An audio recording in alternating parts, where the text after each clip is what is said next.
Τα αδύνατα για τις ανθρώπους, δυνατά εστί παρά το Θεό. Αν άνθρωπος σήμερα κρατούσε αυτή τη φράση που βγαίνει από το στόμα του ιδίου του Χριστού, του Θεού μας, του πλάστη μας και δημιουργού μας, πόσο κουράγιο θα έπαιρνε σήμερα, μια εποχή που ζούμε μέσα στα προβλήματα, μέσα στην αδικία θα λέγαμε, στην απελπισία, στην αμφιβολία. Και έρχεται σήμερα ο Κύριος να μας πει το πιο απλό πράγμα. Ότι αν πιστεύετε σε μένα, ό,τι αδύνατο είναι για σας, εγώ μπορώ να το πραγματοποιήσω. Σήμερα όμως το Ευαγγέλιο μας δίνεται μια μεγάλη ευκαιρία να δούμε ότι υπάρχει ένα ενδιαφέρον σε κάποιους ανθρώπους που δεν το περιμένουν πολλές φορές. Κάποιος νεανίας, μικρός σε ηλικία, ψάχνει για κάτι διαφορετικό από αυτό που πιστεύει και που βλέπει. Ένα ενδιαφέρον που χάθηκε όχι μόνο από τους δικούς μας ανθρώπους, τους μεγάλους και τους μικρούς, αλλά γενικά από όλη την κοινωνία. Το ενδιαφέρον μας στράφηκε αλλού. Στη δουλειά μας, στα υπάρχοντά μας, στην οικογένειά μας. Και δεν λέει ο Θεός να μην εργαστείτε και να μην ενδιαφερθείτε για τους δικούς σας ανθρώπους. Αλλά βάζει μια άλλη προτεραιότητα μπροστά, που λέγεται ψυχή. Που η ψυχή είναι αθάνατη, είπαμε πολλές φορές, δεν τελειώνει, δεν σβήνει. Αλλά το ανθρώπινο σώμα είναι αυτό που χάνεται. Από εκεί που δημιουργήθηκε, από το χώμα, από τη λάσπη. Σήμερα να δούμε στα παιδιά μας τι ενδιαφέροντα δώσαμε, κάνουμε μεγάλο λάθος. Τα παιδιά δεν έχουν πρότυπο. Γιατί για το γονέα πρότυπο το παιδί αποτελεί ο γονέας. Αυτό που βλέπει μέσα στο σπίτι που μεγαλώνει το παιδί είναι ο γονέας. Περισσότερο η μάνα και μετά ο πατέρας. Γιατί ο Θεός δεν μας δίνει το παιδί για να το κάνουμε επιστήμονα. Θα το δώσουμε τη μόρφωση που χρειάζεται, αλλά πρώτα την πνευματική μόρφωση και μετά την κοσμική μόρφωση. Όταν το παιδί από μικρό μάθει τα απαραίτητα και βλέπει τους γονείς, είπαμε, να πηγαίνουν στην εκκλησία, να κάνουν χρήση των μυστηρίων, την εξομολόγηση, τη μετάνοια, να ακούει τη λέξη αμαρτία, τι σημαίνει φόβος αμαρτίας, τις συνέπειες της αμαρτίας. Όταν βλέπει τους γονείς να κοινωνούν, είναι σαν το λουλούδι. Δεν είναι να το σπείρεις το λουλούδι. Πρέπει να το φροντίσεις, να το ποτίσεις. Γιατί άμα τα αφήσεις απότιστο θα στεγνώσει, θα ξεραθεί, θα σβήσει. Εάν δεν το στηρίξεις, αν δεν καθαρίσεις τα ζυζάνια από δίπλα του, θα το καταπνίξουν, παρότι που το ποτίζεις. Θα λέγαμε και το λουλούδι χρειάζεται μια διαρκή φροντίδα για να μπορέσει να το διατηρήσεις. Πόσο μάλλον το παιδί ή ο άνθρωπος. Και το παιδί μοιάζει με λουλούδι. Ένας μίσκος.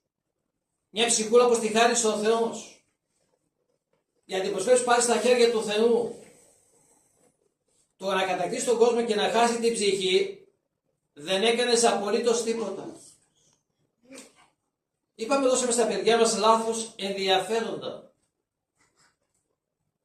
Να τα μάθουμε τι θα πει σεβασμός, τι θα πει αγάπη, τι θα πει συγχώρεση, τι θα πει βοήθημα, συμπόνια. Αυτά που λείπουν σήμερα στην ανθρωπιά μας, στον κόσμο που ζούμε, ξένοι μεταξύ μας. Τι περιμένει ο Θεός από μας, τι βλέπει ο Θεός από μας. Δεν μάθανε τα παιδιά μας να λειτουργούνται, να εκκλησιάζονται. Βαρετό τους φαίνεται. Να τους πας τα παιδιά μέσα στα παιχνίδια τους ή στα ενδιαφέροντά τους, με τις ώρες να καθίσουν μπροστά στο κομπιούτερ ή στα γήπεδα ή στις μουσικές, στις διασκεδάσεις. Εκεί όση ώρα και να περάσει δεν υπάρχει βαρεμάρα. Αλλά μέσα στην εκκλησία, πόσο δύσκολο μας φαίνεται να καθίσουμε 2 ώρες. Ούτε και 1 ώρα το κάνουμε. Τόσο κρατάει η λειτουργία. 2,5 ώρες κρατάει η λειτουργία. 7,5, 9,5, άντε 3 ώρες για σας. την 7η για μένα και πόσες, είπαμε 2,5 ώρες, δεν μιλάμε για όλη την ημέρα. Ποιος θα καθίσει όλη την ημέρα στην εκκλησία? Ή θα κάνει έργο όλη την ημέρα υπέρ της εκκλησίας και της ψυχής του? Γιατί δεν υπάρχει ενδιαφέρον. Γιατί δεν μας λείπει η εκκλησία το λειτουργήμα. Γιατί δεν μάθαμε την πνευματική τροφή, η οποία τρέφει την ψυχή, όχι το σώμα. Όταν διψάει το σώμα μας, τι κάνουμε? Στη βρύση τρέχουμε. Λίγο να μείνουμε διψάτη, όχι και αλλήμον. Το ίδιο και αν πεινάσουμε. Στο ψυγείο θα τρέξουμε. Μα και η ψυχή έχει τα ίδια, τις ίδιες ανάγκες. Διψάει για το Λόγο του Θεού και πεινάει για πνευματική τροφή, το σώμα και το αίμα του Χριστού. Το βλέπετε το νέο σήμερα στο Ευαγγέλιο? Είχε ενδιαφέρον να μάθει τι χρειάζεται να κερδίσει την ουράνια βασιλεία. Και ο Κύριος του λέει τις εντολές. Και παραδόξως ακούμε ότι σε έχει τηρήσει εκ νεότητος, λέει. Ποιες εντολές φυλάει σήμερα ο άνθρωπος? Αν τις επαρρυθμίσουμε μία-μία, θα υπάρχει καμία που την τηρούμε? Κατά γράμμα. Να λοιπόν αυτός που ο νέος είχε ενδιαφέρον να μάθει και την άλλη ζωή, γιατί αυτή τη ζωή δεν του γέμιζε προφανώς. Γιατί τα παιδιά μας γίνανε αχώδεις νευρικά?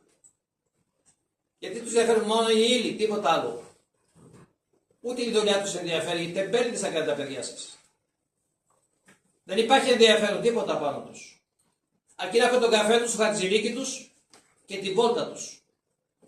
Να γεμίσει η μέρα με ένα ίντερνετ, με ένα τηλέφωνο μέρα νύχτα. Κοιμάνει και ξυπνάει με το τηλέφωνο. Αυτό το ενδιαφέρον τους δώσαμε. Τι απολογία θα δώσετε στο Θεό, τι θα πείτε? Ότι το σπλάχνο που μου χάρισες εγώ το έδωσα αλλού? Ότι αυτό που παρακαλούσα να μου δώσει ένα παιδάκι ευλογημένο, εγώ δεν το επέτρεψα σε σένα που ανήκει? Αλλά το άμεθα διαφορετικά πράγματα. Και χαίρεσαι που τα παιδιά σας προοδεύουν στη ζωή και δεν λυπάστε για την ψυχή που χάνουνε, που δεν έχουν ενδιαφέρον για λίγο Θεό και τρέχουν μετά τους πιάσει κάποιο πρόβλημα, κάποια αρρώστια, να μας θεραπεύσει ο Θεός. Κάνουμε τηλέφωνο στον Θεό αμέσως. Θεέ μου, που είσαι? Δεν με ακούς, δεν με βλέπεις? Και μας βλέπει και μας ακούει, αλλά εμείς δεν μπορούμε να το δούμε, αλλά δεν τον ακούμε κιόλας. Γιατί μάθαμε να κάνουμε το εγώ μας. Οι εντολές δεν είναι για να τις παραβαίνουμε και μετά να μας διορθώσει κάποιος. Δεν πάει έτσι. Πάντα δεν θέλουμε να τις παίρνουμε, να ξέρετε. Καμιά φορά παίρνουμε σωστά και δεν παίρνουμε αυτά που πρέπει. Αλλά λέει και ο Θεός, ό,τι σπείρεις αυτό θα πάρεις. Ό,τι θερήσεις, αυτό που έδωσες, από αυτό που έβαλες, τον καρπό που έβαλες, αυτό θα δοκιμάσεις, αυτό θα γευτείς. Και εμείς έχουμε τα παιδιά που δεν έχουν ενδιαφέρον για εκκλησία, για το Λόγο του Θεού. Γιατί την εκκλησία θα πρέπει να το βλέπουμε στα σπίτι μας. Όχι μια κοινωνική ανάγκη, μια Κυριακή ήρθε και θα πάω να κοινωνήσω. Λειτουργικά μιλάω, όχι θέμα κοινωνίας. Ή να επικοινωνήσω με τον Θεό. Το Θεό μπορούμε ανα πάσα στιγμή να επικοινωνούμε. Αλλά η λειτουργία είναι μοναδική. Και λέει άλλος, εγώ πάω κάθε Κυριακή ανάβω 10 παιδιά σε 10 εκκλησάκια. Κάνω την προσευχούλα μου και γιατί να πάω στην εκκλησία, το ίδιο πράγμα είναι. Δεν μεταφέρεται Θεία Λειτουργία στο εκκλησάκι. Δεν γίνεται Θεία Λειτουργία να σου δώσει εκεί σώμα και αίμα Χριστού. Απλώς πάλι τον εαυτό σου κοροϊδεύεις. Που θα ανάψει το κεράκι, σε να παρακλήσεις σώθηκες και έγινε το τάμα σου, η υποχρέωσή σου. Όχι. Η εκκλησία είναι εκκλησία, η λειτουργία είναι λειτουργία και έχουμε υποχρέωση πνευματική να βρισκόμαστε στο σπίτι του Θεού. Γιατί το Θεό του έχουμε πολύ ανάγκη. Δεν ξέρω πώς το φαντάζει καθένας μέσα στο μυαλό του. Γιατί είπαμε και άλλες φορές, ο Θεός χωρίς τον άνθρωπο είναι πάλι Θεό. Και έχουμε υποχρέωση πνευματική να βρισκόμαστε στο σπίτι του Θεού. Γιατί το Θεό του έχουμε πολύ ανάγκη. Δεν ξέρω πώς το φαντάζει καθένας μέσα στο μυαλό του. Γιατί είπαμε και άλλες φορές, ο Θεός χωρίς τον άνθρωπο είναι πάλι Θεό. Ο άνθρωπος χωρίς τον Θεό είναι τίποτα. Και άμα έχουμε κάτι, κανένα χάρισμα πάνω μας, δεν το αφήνουμε στην αξία μας, αλλά στη χάρη του Θεού και στην αγάπη που μας χάρισε τα τάλαντά του. Το τάλαντο που μας έδωσε τι το κάναμε, το θάψαμε, θα μας ζητήσει λόγο. Το βάλουμε κάτω στη γη, το κρύψαμε, το πετάξαμε, αδιαφορήσαμε. Αλλά βέβαια κάτι αξίζει πάνω μας, πολλές φορές το είπαμε και δεν χρειάζεται να το επαναλαμβάνουμε, λέει την ψυχή. Αδιαφορούμε για το πιο σπουδαιότερο πράγμα, έφυγε η ψυχή από πάνω μας, τέλειωσε το σώμα. Η ψυχή είναι αθάνατη. Και έρχεται η ώρα της απολογίας, τι πράξαμε. Για τη στιγμή που γεννιόμαστε, παίρνουμε δύο αγγέλους. Ένας δεν λέγεται άγγελος, βέβαια άγγελος το πω, γιατί άγγελος ήταν πριν πέσει κάτω στην κόλαση. Ο άγγελος ο φύλακάς μας, το έξω από εδώ μας κρατάει και γράφει σημειώσεις για τις πράξεις μας. Σημειώσεις κακές βέβαια και περισσότερο. Το ίδιο και ο άγγελος φύλακάς μας το ίδιο κάνει. Αλλά ελάχιστες είναι οι καλές πράξεις. Πόσα φύλλα έχει έξω από εδώ. Και αν κάτι πρέπει να μας δίνει λίγο κουράγιο και δύναμη το σημερινό Ευαγγέλιο, είναι αυτό που έκλεισε ο Θεός. Όταν τον ρώτησαν οι μαθητές πώς δύναται να σωθεί κάποιος, βλέπετε ένα άτομα είχε ο νέος, ήταν πλούσιος, είχε λεφτά, είχε χρήμα. Είχε δόξα και εξουσία όπως νομίζουν πολλοί άνθρωποι σήμερα. Και αυτοί που μας κυβερνούν. Έρχονται και παρέχονται αυτά. Αυτό που μένει η πράξη, ο λόγος, η ψυχή.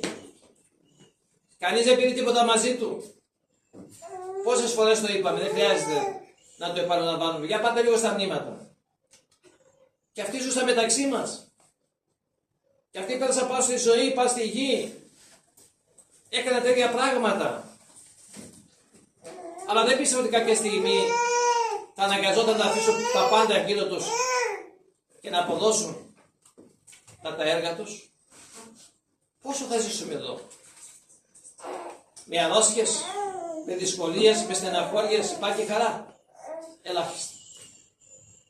Περισσότερη δυσκολία, αμφιβολία, πίκρα, πόνος, δάκρυ, παρά ευημερία. Κάτι λείπει από μέσα μας, κάτι λείπει από τους ανθρώπους. Χάσαμε τον προορισμό μας, χάσαμε τον Θεό μας. Δυσκολεύεσαι. Έχεις χάσει την πίστη σου στο Θεό, στους ανθρώπους. Γύρνα στην Εκκλησία, πίστεψε στην Εκκλησία. Απλά τα πράγματα είναι, εμείς τα κάνουμε δύσκολα. Για όλα έχει λύσει ο Θεός. Η ζωή μας φταίει και αυτό που κάνουμε για αυτά τα οποία απολαμβάνουμε.